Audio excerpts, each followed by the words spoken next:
ಎಲ್ಲರಿಗೂ ನಮಸ್ಕಾರ. ಕೆಂಚಾಯಿಗೆ ನಾನು ಛಾಯಾ ನಿಮ್ಮೆಲ್ಲರೂ ವೆಲ್ಕಮ್ ಮಾಡ್ತಾ ಇದ್ದೀನಿ. ನಾನು ಒಂದು ಕಾಲೇಜಲ್ಲಿ ಕೆಮಿಸ್ಟ್ರಿ ಪ್ರೊಫೆಸರ್ ಆಗಿ ವರ್ಕ್ ಮಾಡ್ತಾ ಇದ್ದೀನಿ. ನನ್ನ ಇಂಟೆನ್ಷನ್ ಈ ಚಾನಲ್ ಸ್ಟಾರ್ಟ್ ಮಾಡೋದಕ್ಕೆ ಅಂದರೆ ಸಾಧ್ಯ ಆದಷ್ಟು ಕೆಮಿಸ್ಟ್ರಿ ರಿಲೇಟೆಡ್ ಟಾಪಿಕ್ನ ಸಿಂಪಲ್ ಆಗಿ ಕನ್ನಡದಲ್ಲಿ ಹೇಳುವಂಥ ಪ್ರಯತ್ನ ಮಾಡ್ತಾ ಇದ್ದೀನಿ. ಕೆಮಿಸ್ಟ್ರಿ ಇಷ್ಟನ ಇಲ್ಲದೆ ಇರೋದು ಕೆಮಿಸ್ಟ್ರಿ ಕಡೆಗೆ ಸೆಳೆಯುವಂಥ ಪ್ರಯತ್ನ ನಾನು ನನ್ನ ಚಾನಲಲ್ಲಿ ಮಾಡ್ತಾ ಇದ್ದೀನಿ. ಈಗ ಮಂಡೆಯಿಂದ ನಿಮಗೆ ಪ್ರಾಕ್ಟಿಕಲ್ ಎಕ್ಸಾಮ್ ಸ್ಟಾರ್ಟ್ ಆಗಿದೆ. ಸೊ ಪ್ರಾಕ್ಟಿಕಲ್ಸ್ ಮಾಡಿ ತುಂಬ ದಿವಸ ಆಗೋಗಿದೆ, ನಾವು ಮರ್ತೋಗ್ಬಿಟ್ಟಿದ್ದೀವಿ, ಅರ್ಥ ಆಗ್ತಾ ಇಲ್ಲ, ಮತ್ತೆ ಅದನ್ನು ರಿಫ್ರೆಶ್ ಮಾಡಿ ಅಂತಂದ್ರು. ಹಾಗಾಗಿ ಪ್ರಾಕ್ಟಿಕಲ್ದು ಪೇಪರ್ 7 ಪೇಪರ್ 8 ಬಗ್ಗೆ ಆಲ್ರೆಡಿ ವಿಡಿಯೋ ಮಾಡಿದ್ದೀನಿ. ಪೇಪರ್ 7 ವೈವಾ ಬಗ್ಗೆ ಮಾಡಿದ್ದೀನಿ. ಇವತ್ತು ಪೇಪರ್ 8 ವೈವಾ ಕ್ವಶನ್ಸ್ ಯಾವ ರೀತಿ ಇರುತ್ತೆ, ಯಾವ ಥರ ಕೇಳ್ತಾರೆ, ಅದ್ರ ಬಗ್ಗೆ ವಿಡಿಯೋ ಮಾಡೋಣ ಅಂತ ಅನ್ಕೊಳ್ತಾ ಇದ್ದೀನಿ. Again welcome to Kenchaya. ನನ್ನ ಚಾನಲ್ನ ಸಬ್ಸ್ಕ್ರೈಬ್ ಮಾಡಿ, ಶೇರ್ ಮಾಡಿ. ನಿಮ್ಗೆ ಆಲ್ರೆಡಿ ಗೊತ್ತಿರೋ ಹಾಗೇನೆ ಹೇಗಾಗತ್ತೆ ಅಂತಂದ್ರೆ, ನೀವು ಪ್ರಾಕ್ಟಿಕಲ್ಸ್ನ ತಗೊಂಡ್ರೆ ಆ ಪ್ರಾಕ್ಟಿಕಲ್ಸಲ್ಲಿ ಏನಾಗುತ್ತೆ ಅಂತಂದ್ರೆ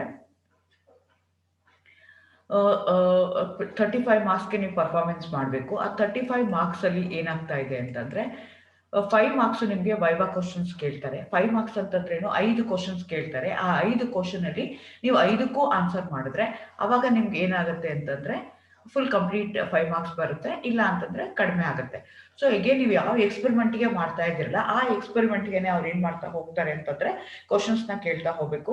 ಜನರಲಿ ಎಲ್ಲ ಹುಡುಗರು creatinine experiment, estimation of creatinine by Jaffe's method, ಅದ್ರ ಬಗ್ಗೆ ಜಾಫ್ ಮೆಥಡ್ ಬಗ್ಗೆನೇ ಕೇಳ್ತಾ ಹೋಗ್ತಾರೆ.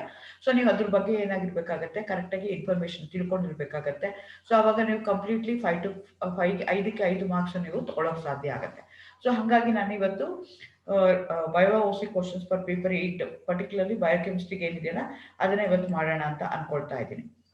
ಸೊ ನಿಮಗೆ ಗೊತ್ತಿದೆ, ಇದಕ್ಕೆ ಯೂಸ್ ಮಾಡುವಂಥ ಇನ್ಸ್ಟ್ರೂಮೆಂಟ್ ಯಾವುದು ಅಂದರೆ ಕಲೋರಿಮೀಟರ್ ಅಂತ ಹೇಳ್ತೀವಿ. ಆ ಪ್ರೋಸೆಸ್ಗೆ ನಾವೇನಂತ ಕರಿತೀವಿ, ಆ ಟೆಕ್ನಿಕ್ಗೆ ನಾವೇನಂತ ಕರಿತೀವಿ, ಕಲೋರಿಮಿಟ್ರಿ.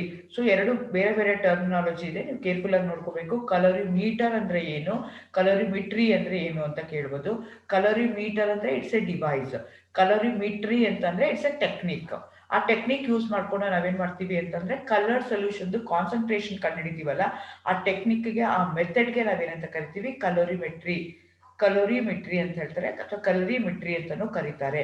ಕಲೋರಿಮೀಟರ್ ಅನ್ನೋದು it's an instrument that we are going to use in order to find the concentration of the solution by measuring the absorbance of a specific wavelength of light. So ಇಲ್ಲಿ ನೀವು ಕೇರ್ಫುಲ್ ಆಗಿ ನೋಡ್ಕೋಬೇಕು. ಈ particular ಎಕ್ಸ್ಪೆರಿಮೆಂಟ್ಗೆ ನಾವು ಮಾಡುವಂಥದ್ದು, use ಮಾಡುವಂಥ ಇನ್ಸ್ಟ್ರೂಮೆಂಟ್ಗೆ ಏನಂತ ಕರೀತಾರೆ, ಕಲೋರಿಮೀಟರ್ ಅಂತ ಕರೀತಾರೆ.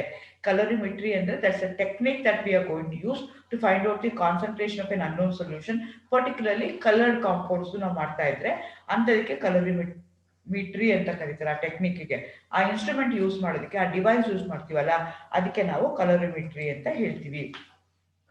ಮೆಟ್ರಿ ಬೇರೆ, ಮೀಟರ್ ಬೇರೆ, ಕರೆಕ್ಟಾಗಿ ನೀವು ಅರ್ಥ ಮಾಡ್ಕೋಬೇಕಾಗತ್ತೆ.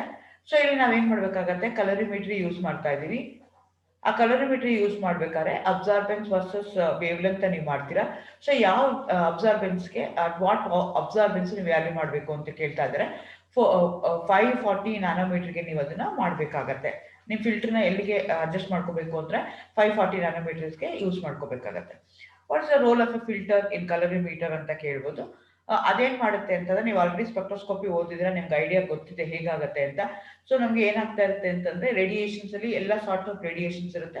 ಅದಕ್ಕೆ ಒಂದು ಫಿಲ್ಟರ್ ಅಥವಾ ಒಂದು ಮೊನಾಕ್ರೋಮೀಟರ್ ನ ಹಾಕ್ಬಿಟ್ಟು ಅದಕ್ಕೆ ಏನ್ ಮಾಡ್ತಾ ಇದೀವಿ ಅಂದ್ರೆ, we are going to allow only certain particular range of wavelength ಮಾತ್ರ ಆ ಕಡೆ ಪಾಸ್ ಆಗಕ್ಕೆ ಮಾಡ್ಕೊಂಡು we are going to use a monochromator, we are going to use a filter, we are making an ಅಬ್ಸ್ಟ್ರಕಲ್.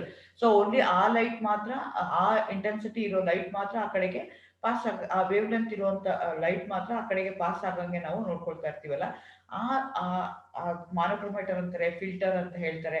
ಆ ಅಬ್ಸ್ಟ್ರಕಲ್ಗೆ ನಾವೇನಂತ ಕರಿತೀವಿ, filter ಅಂತ ಹೇಳ್ತೀವಿ.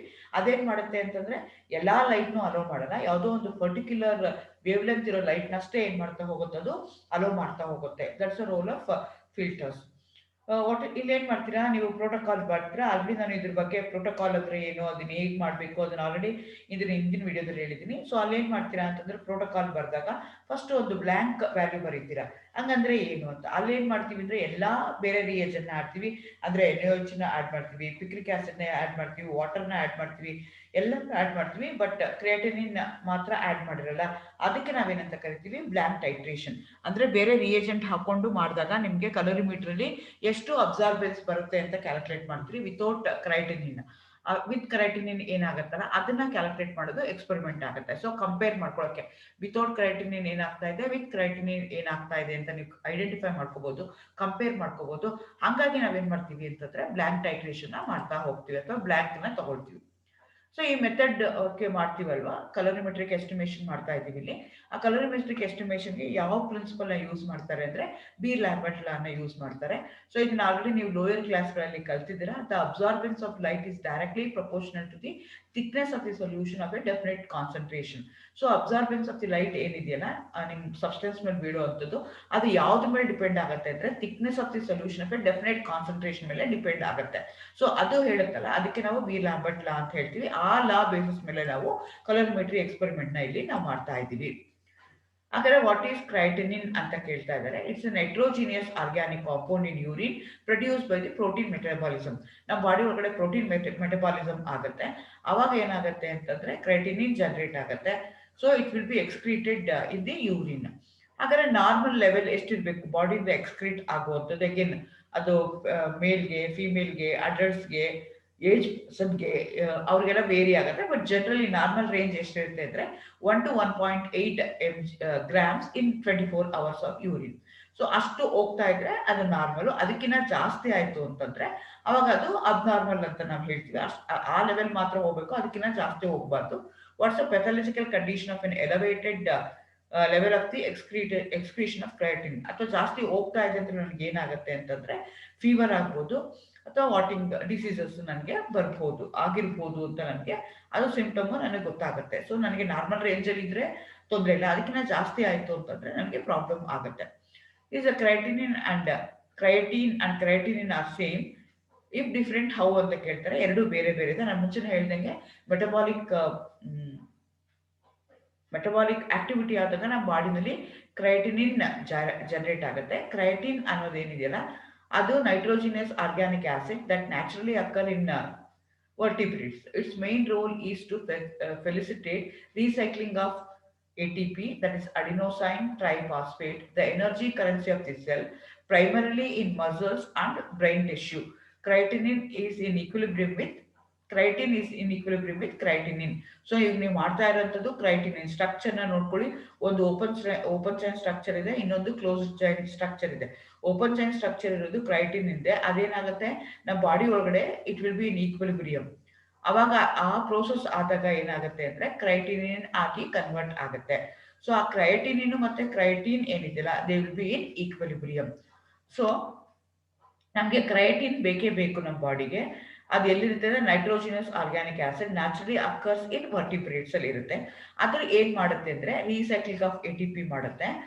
Primarily muscles and brain solution ಏನ್ ಮಾಡುತ್ತೆ, ATP ನ ಜನರೇಟ್ ಮಾಡುತ್ತೆ, ATP ನ ಅಲ್ಲಿ ಕಳ್ಸ್ಕೊಡುತ್ತೆ. ಸೊ ಅವಾಗ ಎಕ್ಸಸ್ ಇತ್ತು ಅಂತಂದ್ರೆ ಅವಾಗ ಏನಾಗುತ್ತೆ, ಕ್ರೈಟಿನ್ ಆಗಿ ಅಂದ್ರೆ ವಾಟರ್ ಅಲ್ಲಿ ಇತ್ತು ಅಂತಂದ್ರೆ ಇಟ್ಸ್ ಇನ್ ಈಕ್ವಿಲಿಬ್ರಿಯಂ. ಅವಾಗ ಏನಾಗುತ್ತೆ ಅದು ಎಕ್ಸ್ಕ್ರೀಟ್ ಆಗ್ತಾ ಹೋಗುತ್ತೆ. ಸೊ ನಮ್ಮ ಬಾಡಿ ಒಳಗಡೆ ಈ ರೀತಿಯಾಗಿ ಪ್ರೋಸೆಸ್ ಆಗುತ್ತೆ. Which method is used in the estimation of creatinine present in the urine or unknown solution? So ಈಗ ಬೇರೆ ಬೇರೆ ಮೆಥಡ್ ಇದೆ. ಈಗ ನೀವು ಮಾಡ್ತಾ ಇರೋ ಮೆಥಡ್ ಯಾವ್ದು ಅಂದ್ರೆ ಜಾಪ್ಸೆ ಮೆಥಡ್ ಅಂತ ಹೇಳ್ತೀವಿ ಅದನ್ನ. What is the principle involve in Jaffe's method ಅಂತ ಕೇಳ್ತಾರೆ. ಸೊ ಇದು ಇಂಪಾರ್ಟೆಂಟ್ ಕ್ವಶನ್ ಇದು, ಯಾಕಂದ್ರೆ ಅದೇ ಒಂದು ಎಕ್ಸ್ಪೆರಿಮೆಂಟ್ ಮಾಡಿದಾಗ ಅದ್ರ ಪ್ರಿನ್ಸಿಪಲ್ ನಿಮಗೆ ಗೊತ್ತಿರ್ಬೇಕಾಗತ್ತೆ. ಇಲ್ಲಿ ಏನಾಗುತ್ತೆ ಅಂತಂದ್ರೆ ಕ್ರೈಟಿನಿನ್ ಏನಿದೆಯಲ್ಲ ಅದನ್ನ ನಾವೇನ್ ಮಾಡ್ತೀವಿ, ಪಿಕ್ರಿಕ್ ಆಸಿಡ್ ಜೊತೆಗೆ ರಿಯಾಕ್ಟ್ ಮಾಡ್ತೀವಿ ಇನ್ ಆಲ್ಕಲೈನ್ ಮೀಡಿಯಾ ಇನ್ ಎನಿಯೋ ಚೂಸ್ ಮಾಡ್ಕೊಂಡು.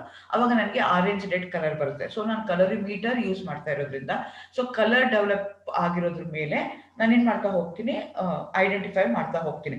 Again it depends upon Beer Lambert law. ಹಂಗಾಗಿ ಆ ಕಲರ್ ಯಾವ್ದ ಮೇಲೆ ಡಿಪೆಂಡ್ ಆಗುತ್ತೆ ಅಂದ್ರೆ ಕಾನ್ಸಂಟ್ರೇಷನ್ ಆಫ್ ದಿ ಸೊಲ್ಯೂಷನ್ ಮೇಲೆ ಡಿಪೆಂಡೆಂಟ್ ಆಗಿರುತ್ತೆ.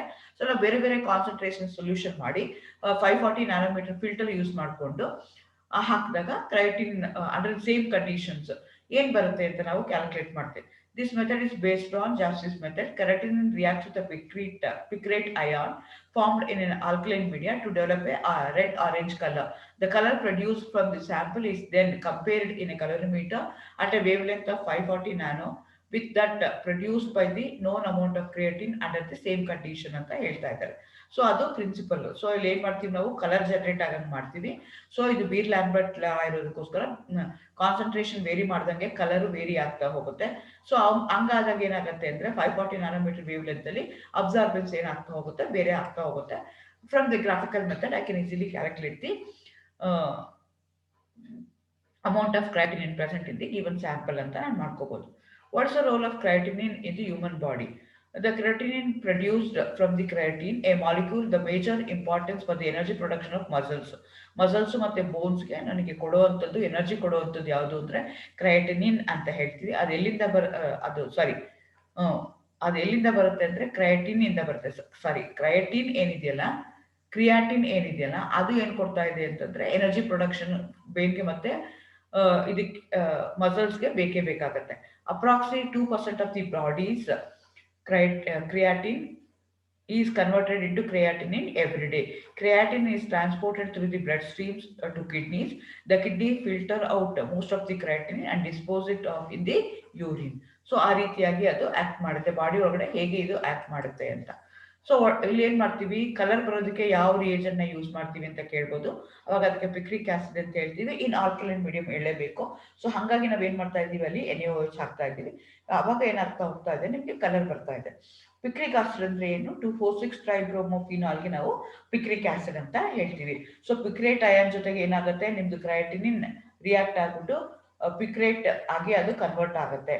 ಸೊ ಹಂಗಾಗಿ ಏನ್ ಮಾಡುತ್ತೆ, ಅದು ಕಲರ್ ನ ಕೊಡುತ್ತೆ. ಅದನ್ನ ನಾನು ಕಲೋರಿಮೀಟರ್ ಒಳಗಡೆ ಹಾಕಿದಾಗ ಬೀರ್ ಲ್ಯಾಂಬರ್ಟ್ ಲಾ ಪ್ರಕಾರ ಬೇರೆ ಬೇರೆ ಕಾನ್ಸಂಟ್ರೇಷನ್ ಮಾಡಿದಾಗ ನನಗೆ ಬೇರೆ ಬೇರೆ ಆಗ್ತಾ ಹೋಗುತ್ತೆ. ಸೊ ನಾನು ಏನ್ ಮಾಡ್ತಾ ಹೋಗ್ತೀನಿ, ಡಿಫ್ರೆಂಟ್ ಅಮೌಂಟ್ ಆಫ್ ಕ್ರಯೋಟಿನಿನ್ ನಾನು ಏನ್ ಮಾಡ್ತಾ ಹೋಗ್ತೀನಿ, ಡಿಸಾಲ್ವ್ ಮಾಡ್ತಾ ಹೋಗ್ತೀನಿ. 1 ml ಅಥವಾ 0.2, 0.4, 0.8, 0.1 ಹಂಗೆ ಆಡ್ ಮಾಡ್ತಾ ಹೋಗ್ತೀನಿ. ಹಂಗ್ ಅದಕ್ಕೆ ಏನ್ ಮಾಡ್ತೀನಿ, ಪಿಕ್ರಿಕ್ ಆಸಿಡ್ ಹಾಕ್ತೀನಿ, NaOH ಹಾಕ್ತೀನಿ. I am going to allow it to stand for some times. Again water ಹಾಕ್ತೀನಿ. ನೆಕ್ಸ್ಟ್ ಅದನ್ನ ಏನ್ ಮಾಡ್ತೀನಿ, ಕಲೋರಿಮೀಟರ್ ಒಳಗಡೆ ಹಾಕ್ಬಿಟ್ಟು ನಾನು ಐಡೆಂಟಿಫೈ ಮಾಡ್ತಾ ಹೋಗ್ತೀನಿ. ಸೊ ಹಂಗಾಗಿ ನನ್ಗೆ ಏನಾಗ್ತಾ ಹೋಗುತ್ತೆ, ಬೀರ್ ಲ್ಯಾಂಬರ್ಟ್ ಲಾ ಪ್ರಕಾರ ನನಗೆ ಈಸಿಯಾಗಿ ಕಲರ್ ಕಾಂಬಿನೇಷನ್ ಗೊತ್ತಾಗ್ತಾ ಹೋಗುತ್ತೆ. ಸೊ ಈ ರೀತಿಯಾದಂಥ ಕ್ವಶನ್ಸ್ಗಳನ್ನ ನಿಮ್ಮನ್ನ ಕೇಳ್ತಾರೆ. ಇದೇ ಕ್ವಶನ್ಸ್ ಕೇಳ್ತಾರೆ ಅಂತಲ್ಲ, ಬಟ್ ನಾನು ಮೋಸ್ಟ್ ಪ್ರಾಬಬಲ್ ಆಗಿರುವಂಥದ್ದು, ಇಂಪಾರ್ಟೆಂಟ್ ಆಗಿರುವಂಥದ್ದನ್ನ ಇಲ್ಲಿ ನಾನು ಇವತ್ತು ಡಿಸ್ಕಸ್ ಮಾಡಿದ್ದೀನಿ. ಇದೆಲ್ಲ ಬೇರೆ ಕ್ವಶನ್ಸ್ ಇದಕ್ಕೆ ರಿಲೇಟೆಡ್ ಆಗಿರುವಂಥದ್ದು ಕ್ವಶನ್ಸ್ ಕೇಳ್ಬೋದು. ಹಂಗಂತ ನೀವು ನಾನು ಕೇಳಿದ ಕ್ವಶನ್ಸ್ ಎಲ್ಲ ಎಕ್ಸಾಮಿನರು ಕೇಳಬೇಕು ಅಂತ ಎಕ್ಸ್ಪೆಕ್ಟ್ ಮಾಡೋಕ್ಕಾಗಲ್ಲ. These are the most probable questions they may ask in the examination. All the best. Thank you.